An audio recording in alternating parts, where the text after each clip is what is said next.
Emily's unexpected announcement of her pregnancy with twins was meant to be a joyous moment, but it landed like a heavy weight on her husband, Mike. He listened as Emily's voice trembled with excitement, her face lit up, hands protectively resting on her stomach. But as her words echoed in his mind, "Mike, we're having twins," his heart sank, his body stiffening under the weight of confusion and suspicion. Their marriage hadn't been smooth lately, especially in the past year. Mike had noticed Emily becoming secretive, often lost in her thoughts, and frequently distracted. She spent more and more time on her phone, often hiding messages and excusing herself to take phone calls. Every time he tried to ask, she brushed it off as nothing or dismissed him with a soft, tired smile.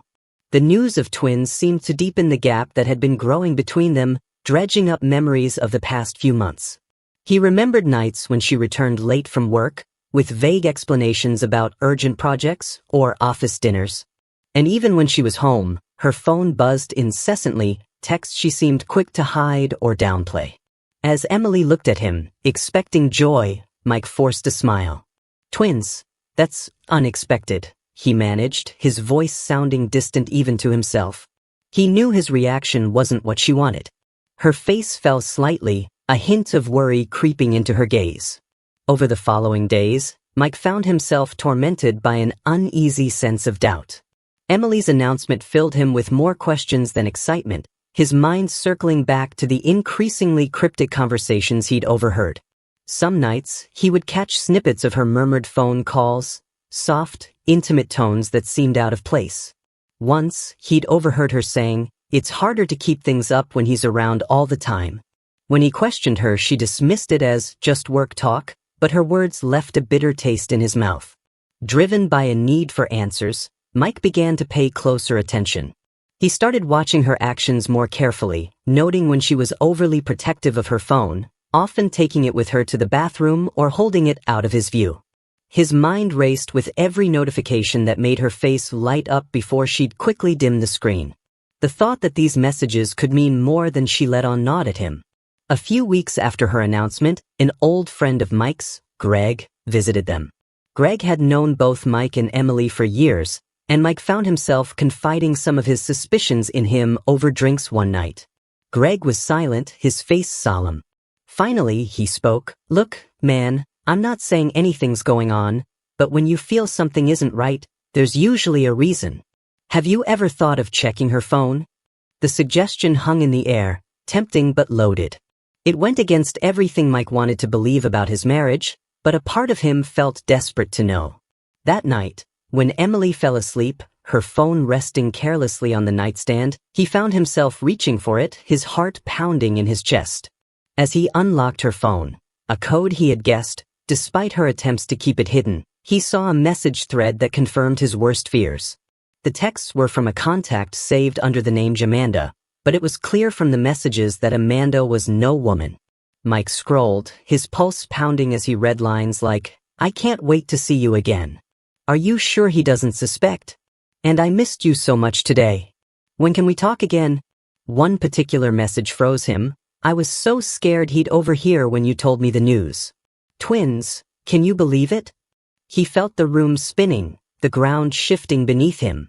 The suspicion that had been gnawing at him was now a raw wound. He realized the man she had been secretly messaging was deeply involved, possibly even the father of the twins she had so eagerly announced to him. The betrayal hit him in waves, each message searing into him like a fresh cut.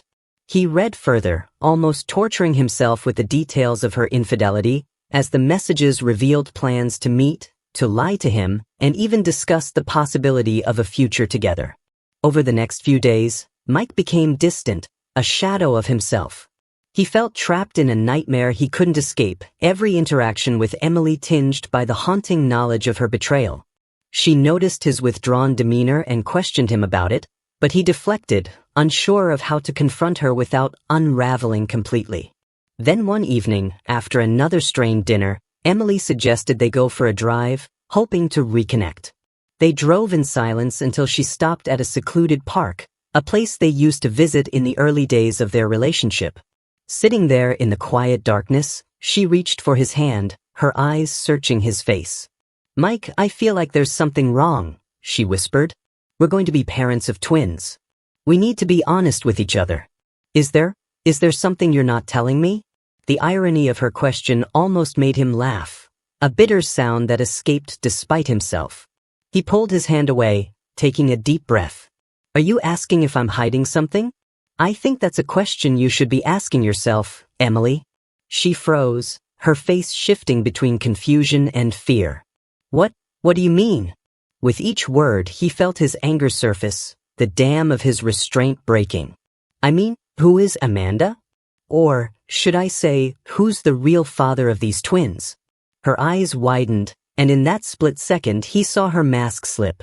Her face went pale, and she looked away, unable to meet his gaze. I didn't want to hurt you. It's complicated, she stammered, tears filling her eyes. Complicated? He repeated, his voice rising. You lied to me about everything. All the late nights, the phone calls. You made me believe I was paranoid, Emily. And now you're expecting twins, and I don't even know if they're mine. Her voice broke as she tried to explain, it wasn't supposed to happen like this. He was just a friend. But things got out of hand. But did you ever consider me in any of this? Mike's voice cracked. Did you think of what this would do to us? To me? The silence that followed was thick, a painful acknowledgement of the destruction their lives had spiraled into. In that quiet darkness, they sat, both broken in their own ways, one from betrayal, the other from the weight of her choices. Mike's world had been quietly unraveling since Emily announced her pregnancy with twins. What should have been joyous news filled him with an unshakable sense of dread, and his suspicions only deepened in the days that followed. He couldn't ignore the signs, the late nights, the cryptic phone calls, and her newly guarded behavior. These clues began to pull him down a dark path, one that he felt compelled to explore. The first crack in Emily's carefully constructed story came a few days after her announcement. Mike had come home early from work, wanting to surprise her with takeout from her favorite restaurant. He entered the house quietly, hoping to catch her off guard in a happy way. But what he found was far from what he expected. Emily was on the phone in the kitchen, her back turned to him as she spoke in hushed, intense whispers. No, he doesn't suspect a thing. Yes, I'll find a way to tell him soon. It's just tricky, you know? Her voice was low but clear. Mike froze in the doorway, heart pounding as he strained to hear more. She paused, listening intently to the person on the other end of the line before responding in a voice tinged with a softness he hadn't heard in years. I know. I miss you too. Emily sensed his presence before she saw him, quickly hanging up and turning around with an overly bright smile. Oh, Mike, you're home early, she exclaimed, her eyes darting around as if searching for an excuse. She glanced at her phone, a slight tremor in her hand as she shoved it into her pocket. Mike forced a smile. I thought I'd bring home some dinner. You were on the phone? Just with Sarah, she replied too quickly, naming an old college friend. But Mike knew better. He knew Emily well enough to catch her nervous habits, the slight tremble in her hands, the way she avoided his eyes. Something was off, and he couldn't shake the feeling that it had everything to do with the call he'd overheard.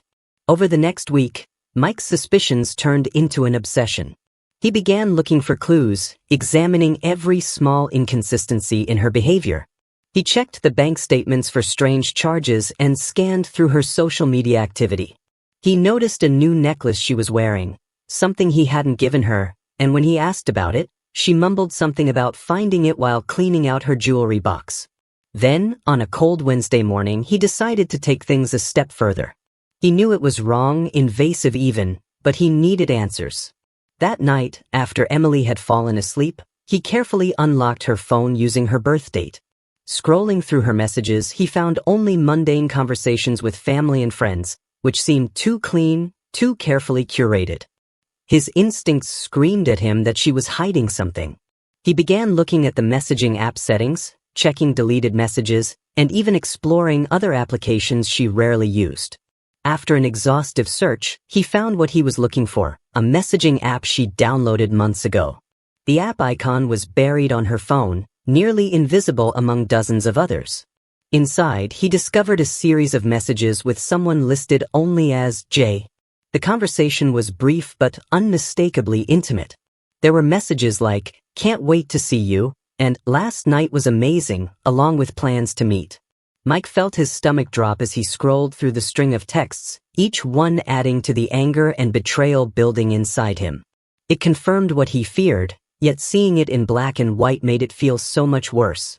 But he needed more than just messages.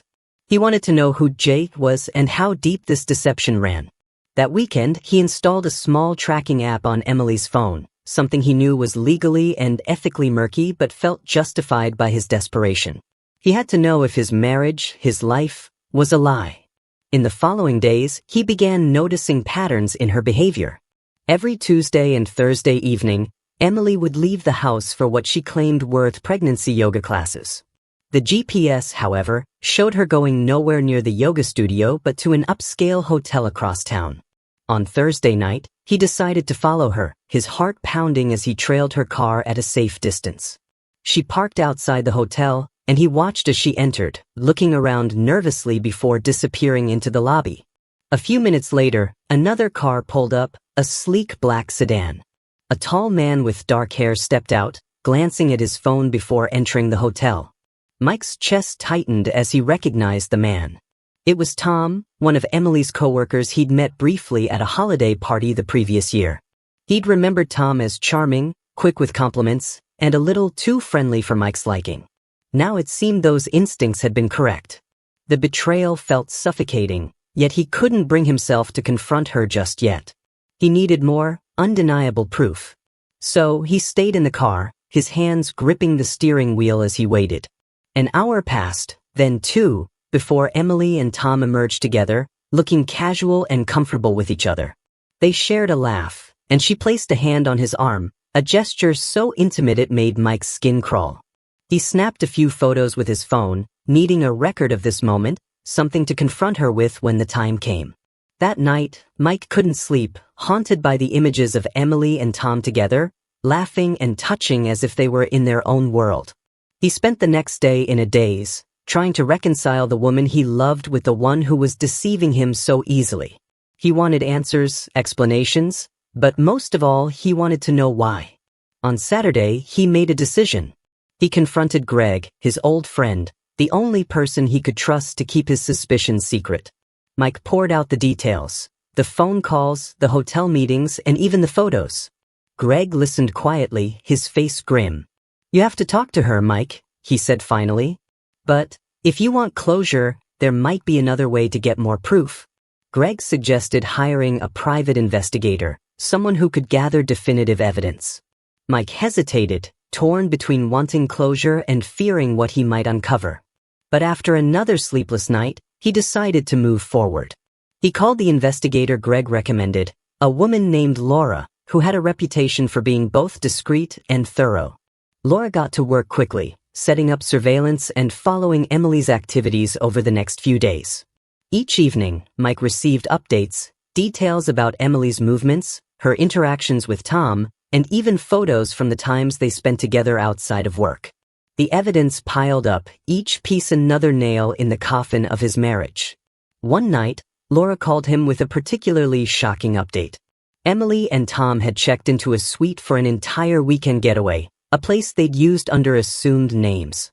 The investigator had photos of them at dinner, hands entwined across the table, and even spotted them leaving the suite together in the morning, their expressions unguarded, showing the intimacy they shared. The confirmation was brutal. Mike sat alone in his car that night, staring at the photos Laura had sent him. His whole life had been uprooted, and there was no denying the truth anymore. His wife was in love with another man, carrying his children, and lying to him at every turn. The shock left him hollow, the world around him muted and cold. All the small lies and inconsistencies clicked into place, creating a web of deceit that shattered any remnants of trust he'd held onto. He knew he had to confront her, but as he stared at the photos, he felt a mixture of anger, grief, and a strange sense of relief. At least now, he knew the truth. Mike drove home that night, the weight of his discoveries pressing down on him like a storm cloud. He stepped inside, where Emily was waiting, smiling, as if nothing had changed. But everything had. And he knew, when he confronted her, their lives would never be the same. Mike had made his decision. The weight of betrayal felt unbearable, and he knew he could no longer live in a marriage filled with lies. It was time to separate from Emily, but he wanted to ensure that he was financially and emotionally prepared. The days of shock had passed, and he was now in a cold, calculated mindset, determined to protect himself from further hurt. He began by taking stock of their finances. They had joint accounts, investments, and a small vacation property that they rarely used. But it was their primary residence, the home they'd shared and decorated together, that was most complicated. Determined to avoid losing everything he had worked for, Mike decided to separate their finances slowly, carefully. Emily seemed oblivious to his efforts, still going about her daily routines as if nothing had changed. Her blindness to his preparations both stunned and angered him. Mike's first step was to move a portion of his savings into a separate account. He did it in increments, small enough to avoid raising suspicions. He transferred funds into a new bank account under his name only, setting it up at a bank Emily had never used. He also began withdrawing small amounts of cash weekly, tucking it away in a secure box at his office, just in case. His strategy was cautious, calculated, and filled with an urgency born of betrayal. Next, he turned to the issue of debts. They had a few outstanding balances on credit cards, mostly from Emily's recent expenditures on spa days and shopping trips. He made a point to pay off the cards, knowing he didn't want lingering debt tying them together after the separation. He also began reducing the credit limit on their joint cards, little by little. Emily didn't seem to notice, but Mike knew that every step he took now would make a difference later. Finally, he focused on his personal investments. Mike had a retirement fund and a few modest stock holdings, and while Emily was aware of them, she didn't know their full value. He gathered all his financial statements, old pay stubs, and investment records and made copies, storing them in a secure file at work. In the event of a contentious divorce, he didn't want to be blindsided by missing paperwork. As he moved through his preparations, Mike knew he needed legal guidance. Greg had recommended a respected divorce attorney named Vanessa Hughes, known for her meticulous work in high-stakes cases. Mike called her office and scheduled a consultation, his voice steady but his heart pounding as he set the appointment. The day of the meeting, Mike felt a strange combination of dread and resolve. Vanessa's office was sleek and professional, with floor-to-ceiling windows overlooking the city skyline. Vanessa herself was sharp and efficient, her expression one of practiced empathy as she invited him to sit. She listened intently as Mike detailed his suspicions of Emily's infidelity, sharing his plans for a discreet separation. Vanessa was thorough, immediately launching into the specifics of what a divorce would entail. She advised him on the importance of documenting Emily's affair, especially considering their assets and the potential custody issues that could arise if Emily contested the divorce. "Given the evidence you've gathered, you have a strong case," she said, her voice calm and reassuring. "But it's important to proceed carefully and, above all, to protect your assets." At her advice, Mike set up an account specifically to cover the legal fees and possible additional expenses that could arise. Vanessa cautioned him against discussing the divorce until they had a complete financial and legal strategy in place. "Any confrontation at this point could work against you," she warned, especially if Emily is caught off guard. As they discussed options, Vanessa's questions became increasingly detailed, probing into their marriage and finances. She asked if he was prepared for the emotional toll of a divorce and suggested he speak with a therapist to prepare himself mentally. "Divorce is rarely a clean process," she said, "and it's not just about the legalities. You'll need support." That evening, Mike met with Greg to debrief, sharing what he'd learned from Vanessa. Greg was supportive, but he could see the strain in Mike's face. "You're doing what you need to do," Greg reassured him. "It might be painful, but you'll come out of this stronger." His words offered some comfort, yet Mike couldn't shake the cold ache that had settled deep in his chest. He wasn't sure how he would get through the coming weeks and months, but he knew he had to try. In the following days, Mike took additional steps to protect his interests. He adjusted his will, making provisions for what would happen in the event of a divorce, and ensured that his personal property, heirlooms, and valuable items were carefully documented.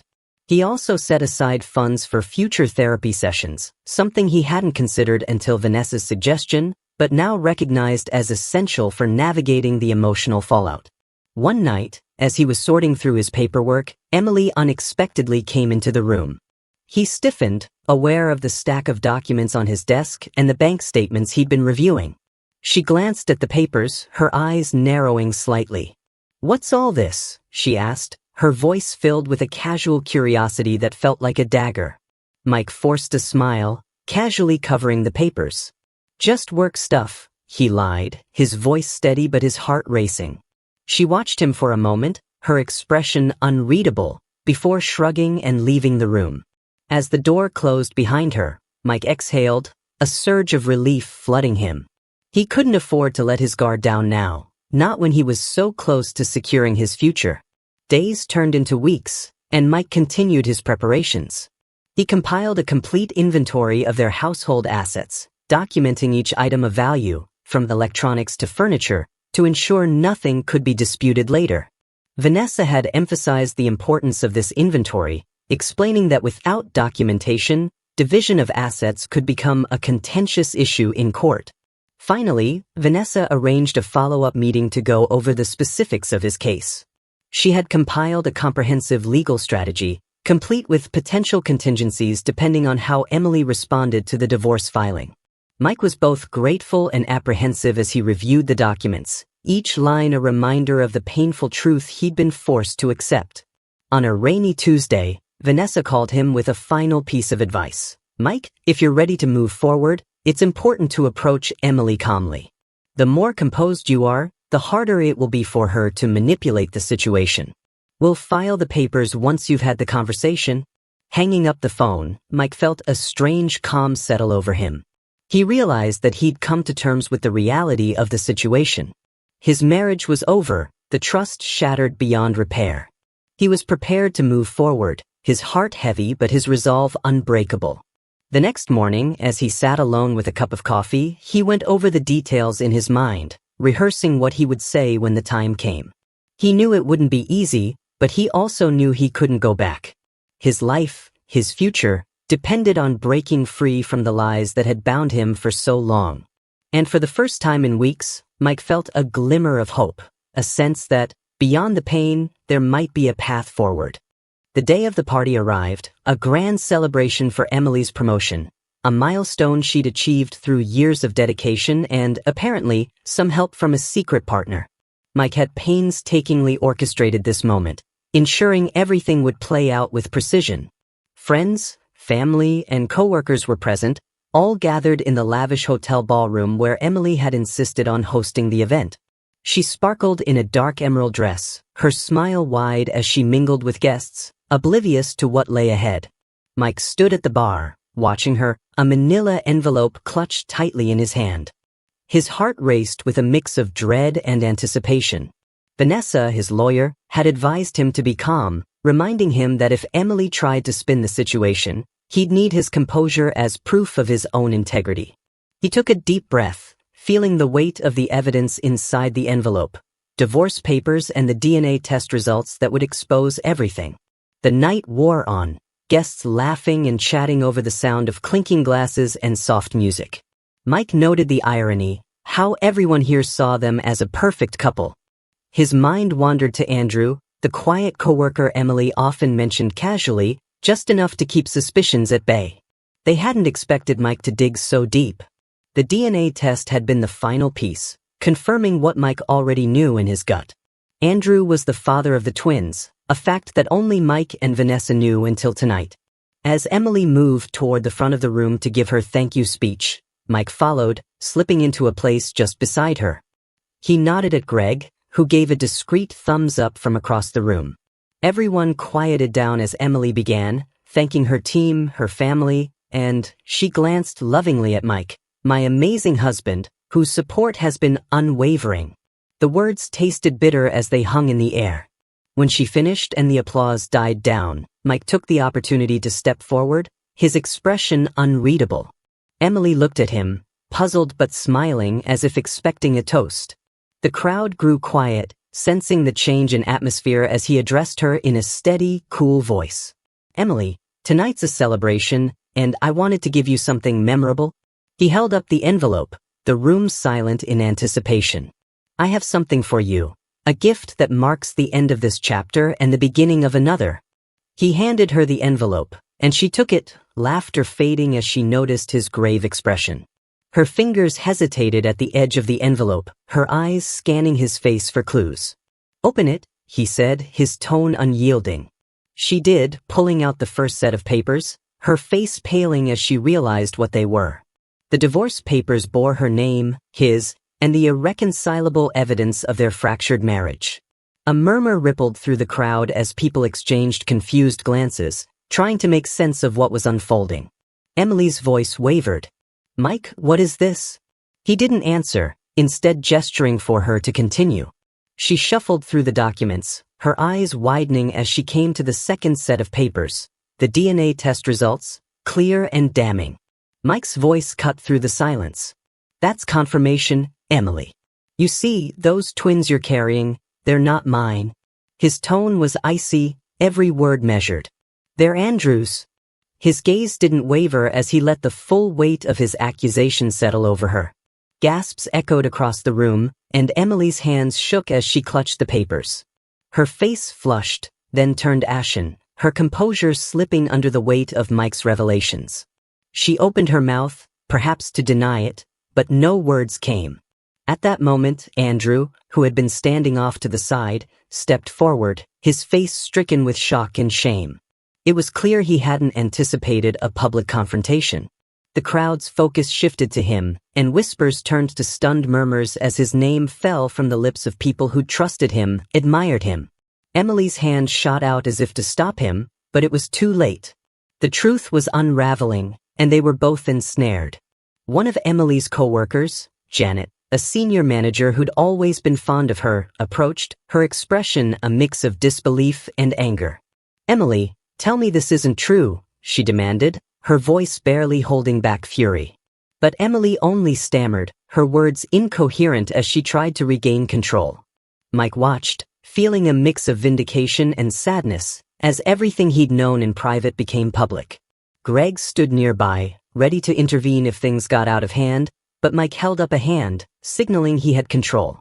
He turned to address the crowd, his voice steady as he explained, "For those of you who don't know, Emily and I have been married for years, and we were preparing to welcome twins. But over the past few months, I uncovered something dark." His gaze settled on Emily, who stood frozen, tears beginning to streak down her cheeks. Emily and Andrew, he continued, hid their affair behind lies, behind this image of a perfect family. But nothing stays hidden forever. He gestured to the DNA results Emily still held. These confirm what I've known for too long, that I was nothing but an afterthought in my own marriage. At that moment, Andrew's wife, Laura, who had been sitting quietly with a glass of champagne, abruptly stood, her face twisted in betrayal. She approached him, her voice shaking. "How long has this been going on, Andrew?"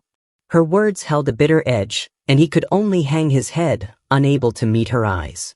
The silence that followed was oppressive, each person caught between pity and horror as they absorbed the full scale of the betrayal. Emily's mother, who had been beaming with pride moments ago, now looked as though she'd been struck, clutching her husband's arm as she processed the news. The couple's friends stood in stunned silence, grappling with the shattering of their perfect image. Emily finally found her voice, choking back sobs as she pleaded, "Mike, please, let's talk about this in private. You didn't have to do this here." But Mike held his ground, his voice unwavering. "No, Emily. You chose to make a mockery of our marriage. You chose to lie, to betray everything we built together. Tonight, I'm choosing honesty. I deserve that, and so does everyone who thought they knew who you were." Andrew tried to step in, his voice pleading. "Mike, I'm sorry, man. I didn't mean for things to end up like this. It was never supposed to go this far." Mike's stare was ice cold. "You didn't mean for things to end up like this? You've destroyed 2 families, Andrew. This was all you're doing." He glanced at Andrew's wife, whose silent tears had turned to quiet, simmering anger. "Maybe you should save your apologies for your wife." Laura looked at Andrew with a venomous glare. "I trusted you," she said, her voice breaking. "I built my life around you and you threw it away for this?" She gestured at Emily, the derision in her voice cutting deep. The ballroom was filled with tension, as if the walls themselves had absorbed the anger, betrayal, and sadness radiating from every person there. Mike took a deep breath, looking around at the faces of friends and family who had believed in the same lie he had. "This marriage," he said, lifting the divorce papers in his hand, "is over. I'm done being the fool." He turned to leave, the quiet applause from Greg the only sound he registered as he walked out of the ballroom. The weight of betrayal finally lifted. In his wake, Emily stood shattered, Andrew's reputation in tatters, and their friends and family left to pick up the pieces of the lie that had bound them all together. The divorce was finalized on a chilly afternoon in November, the cold air echoing the quiet, newfound peace in Mike's life. The past months had been grueling, filled with court dates, legal documents, and constant reminders of Emily's betrayal. But now, standing alone outside the courthouse, he felt the weight lift from his shoulders. It was over. He had taken care to ensure his financial stability, leaving the courtroom with the house, his retirement funds intact, and the clarity of a fresh start. Emily's life was hers to rebuild now, and she would do it without him. In the months since that fateful party, Andrew had disappeared from her life, shamed by both the community and his own crumbling marriage. Emily had moved into a small apartment across town, left to face the fallout alone. For Mike, the following days felt surreal. The empty house once felt like a shell of memories, but now it was a blank slate, a place for new beginnings. On his first night back alone, he cracked open a bottle of wine and toasted himself. No more secrets, no more late-night doubts, just him and the quiet satisfaction of being free. He'd left all the old reminders behind, the framed photos with forced smiles, the gifts she'd given him over the years that now felt like hollow tokens. Everything tied to her was gone. The first real step in Mike's new life came when he decided to take a leap of faith on a long-abandoned passion, photography. He had a creative eye, and in college, he dreamed of becoming a photographer, but life, work, and then his marriage had taken him off that path. Now, with a new sense of freedom, he enrolled in a photography class at a local art center. His teacher, Leah, was a lively woman in her 40s with an infectious laugh and a passion for photography. Leah's energy and encouragement rekindled a fire within him, and he quickly became one of her most dedicated students. Leah introduced him to her circle of creative friends, a group of photographers, writers, and artists who welcomed Mike into their world of late-night conversations, coffee shop meetups, and outdoor photo walks. One evening, after a gallery opening downtown, Leah introduced him to Sophie, a writer with an easy smile and an unapologetically honest way about her. Unlike Emily, who'd always been carefully composed, Sophie was vibrant, unpredictable. She challenged Mike to look at life differently, and they quickly fell into long, animated conversations about everything from art to the meaning of freedom. While he was cautious about jumping into anything new, Mike found himself drawn to Sophie. She was straightforward, and she didn't play games. One evening, they found themselves walking along the riverfront after one of his photography classes. The night was quiet, and Sophie asked him, "So, what's the real story, Mike? What made you finally break free?" Mike hesitated, then shared the story he'd kept bottled up for so long. He told her about the lies, the betrayal, the DNA test, and the moment he'd handed Emily the divorce papers. Sophie listened, her expression thoughtful, her silence encouraging him to share more. For the first time, he felt the weight of his past start to dissipate as he spoke about it.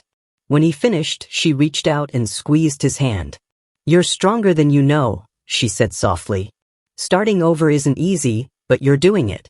With her encouragement, Mike's confidence grew. He began submitting his photographs to local galleries and magazines, even selling a few pieces. His photography became his therapy, each shot capturing a moment of beauty, clarity, and self-discovery. He started spending weekends on photography trips, exploring nearby towns and national parks, finding peace in the quiet landscapes he captured through his lens. One afternoon, while shooting in the hills outside the city, he received a call from Greg, his steadfast friend who'd been there through it all. Greg's voice was cheerful, but there was a hint of excitement he couldn't hide. "Mike, you won't believe this," Greg said. "Emily just left town. Packed up and moved to another state. Guess she didn't like facing people after everything came out." Mike felt an unexpected sense of relief, realizing this chapter had truly closed. The woman who'd once been everything to him was now just a distant memory, a reminder of a past life he'd outgrown. He thanked Greg, feeling grateful for the friendship that had carried him through the darkest times. As he hung up, he took a deep breath, the crisp mountain air filling his lungs as he gazed out over the sprawling landscape. He was free. In the months that followed, Mike's life took on a new rhythm. He started volunteering at the Arts Center where he'd taken his photography classes, sharing his passion with others and helping young artists find their voices. He began hosting small photography workshops, drawing from his experiences to help others express themselves through art. And Sophie remained a steady presence in his life. They weren't a couple in the traditional sense. There were no labels, no pressures. They spent time together when it felt right, supporting each other's passions and exploring life's possibilities. One evening, as they sat on his back porch watching the sunset, she looked at him with a mischievous smile. "Have you ever thought of exhibiting your work?" she asked. "You have a powerful story, Mike. People would connect with it." With Sophie's encouragement, he decided to take the plunge. He gathered his best shots, many of which he'd taken during his journey through grief and healing, and submitted them for a local art show. To his surprise, his work was accepted, and he was given his own exhibit.